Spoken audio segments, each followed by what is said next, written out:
What's going on, guys? It is Christmas, 2021. I'm trying to find a spot where I can do the install for the Plenum spacer.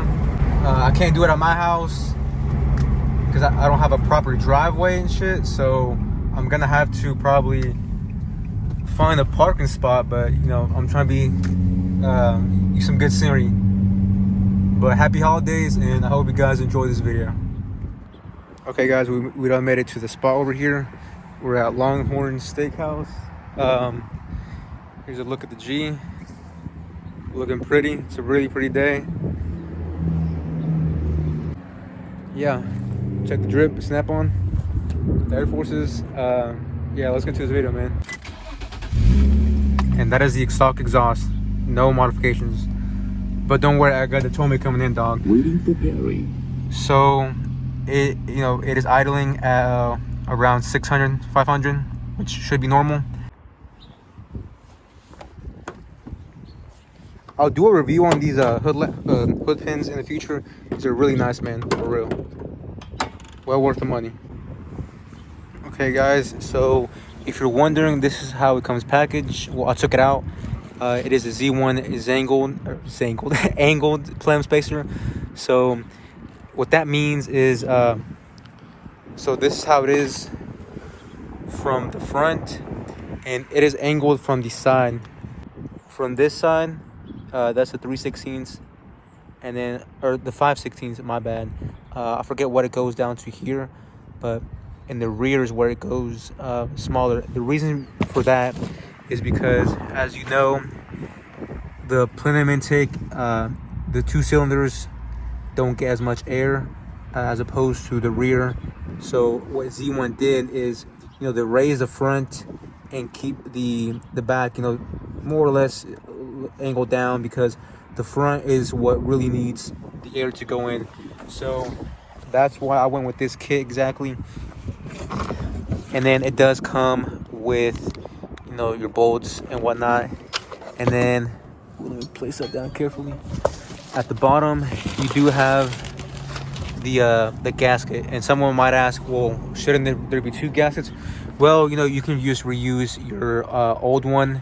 So I'm gonna reuse that, and then for the lower, and then that one's gonna go for for the top, for the Plenum spacer. Okay, so tools you will need. You'll need a 10mm socket. Take off the bolts from up here.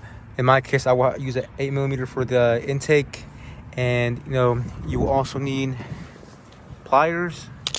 I think this is a snap-on one. It crunches it down for the vacuum hoses, and you will have some over here. I'm not gonna probably not go too in depth with that, because I've taken this thing off so many times that I just know at the back of my hand. But there's a lot of videos on how to take off this Plenum, so yeah, just go to there, and I will leave some videos in the description that you guys can check out. Okay, you know what, I decided to kind of go briefly over it, how to take it off. Sorry, I'm just kind of in a hurry because it's gonna get dark soon, so I'm trying to finish this up. So I took off the intake. You will have a hose, and then you will disconnect the sensor from the throttle body, which will go under there. You just click this and it should come off. Okay, I've gone and taken off all the bolts. They literally just go around, so you'll definitely see them. I did do a wire tuck on my G, so over here you will have a bracket. So again, things might differ with you guys. Take off the vacuum hose. You just pull this back. There's this one. One thing I would suggest is for you guys to get tape and tape the parts that you took off, so if it's your first time doing it, you won't forget. So you have that, and it should come off now. You have a hose under here that you take off, which is this one right here. Coolant goes through it, so you might spill a little bit. And then under the throttle body, you see that clip right there? That's another hose that you would have to take off. I believe that's a vacuum hose. So again, there's 1 and 2. Okay, so we have taken off the intake, the Plenum intake completely. So sorry I couldn't show you guys, but you have a hose right here, a vacuum hose that you will remove, and underneath the throttle body you will have another two. This one is where coolant runs through, so be careful, you might make a mess. And then you have this other vacuum hose, I believe. So those are the ones you're gonna take off. So once again, the rear of the angled spacer, it'll be shorter on the back, and then in the front is where it'll be much taller. So again, I'm going to reuse my old gasket, line it up correctly.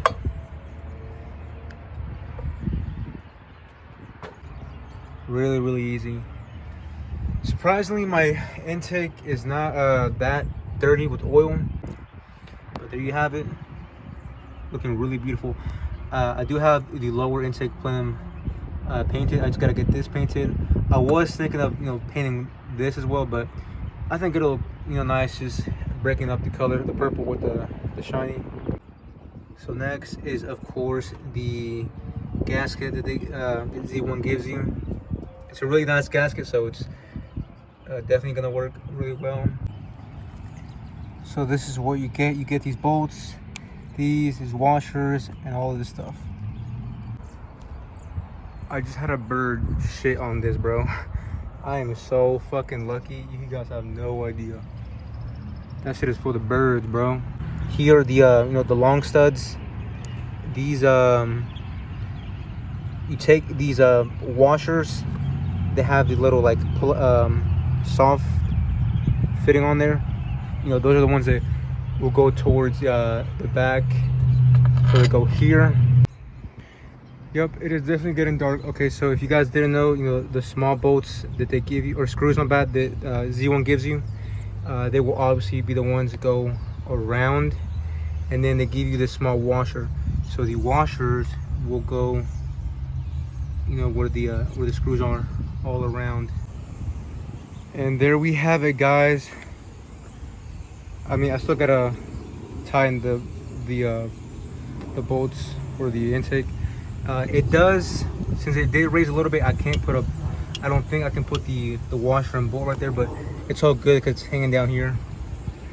But this is how it'll look. Looks really nice. Definitely raises it.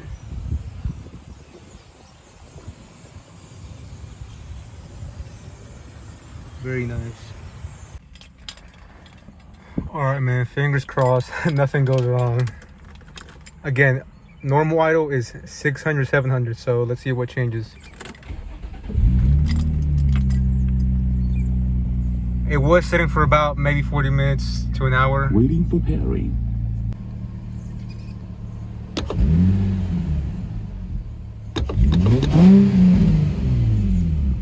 Stock exhaust.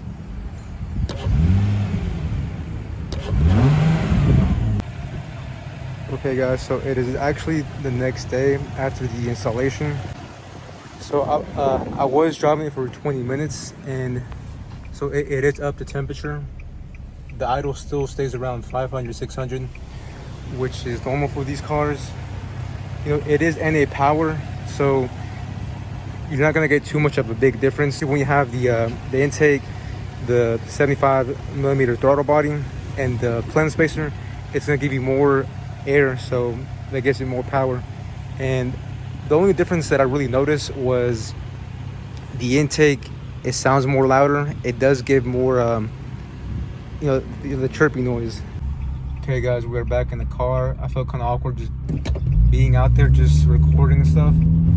If the Karen's looking at me, whatever, but it is NA power. I do still think it's worth it. It just depends what you're looking for. If you're like a Stancy boy, then it might not be worth it. Again, if you do decide to go with like a boosted application, it definitely will help. Okay, VQ family, that does it for this video. I don't know what else to talk about. If you have any more questions, let me know. I will be happy to answer them. Follow the IG at Deathwish abbreviated. That's DTHWSH,